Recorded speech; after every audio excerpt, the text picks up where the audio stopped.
Salesiánska rodina má 13 nových diakonov. Vkladaním rúk a konsekračnou modlitbou ich vysvetil turínsky arcibiskup Cesare Nozilia. Salesiáni z 8 krajín sveta vstúpili do baziliky Panny Márie Pomocnice s motom My sme len vaši služobníci pre Ježiša a svojim áno prijali diakonskú službu v cirkvi, najmä pre dnešných mladých. Som veľmi vďačný Pánu Bohu za tento veľký dar, ktorý mi dal, a s takou pokorou chcem kráčať za ním a robiť to, čo bude odo mňa chcieť pre dobro druhých. Je to veľká radosť prijať teda diakonát a si uvedomím, že nie je to dar pre mňa, ale pre všetkých tých, čo budú proste pri mne. A toto tak aj prežívam.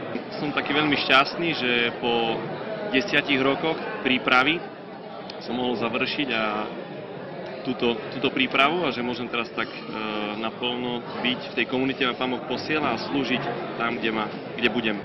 Najväčšiu radosť mám z toho, že tu boli moji rodičia, moji príbuzní, ľudia, s ktorými som prežil pekné zážitky v Oradku, či už tu v Taliansku alebo na Slovensku. Liturgickej slávnosti predchádzala festa. Bola to tradičná salesiánska oslava, na ktorej sa stretli rodičia a príbuzní diakonov spolu s miestnou komunitou.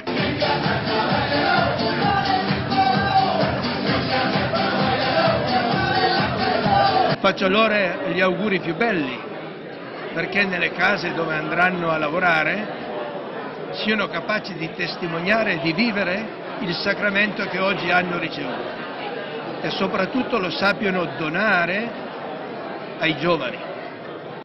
Studia di farti amare. Snaž sa, aby ťa mali radi.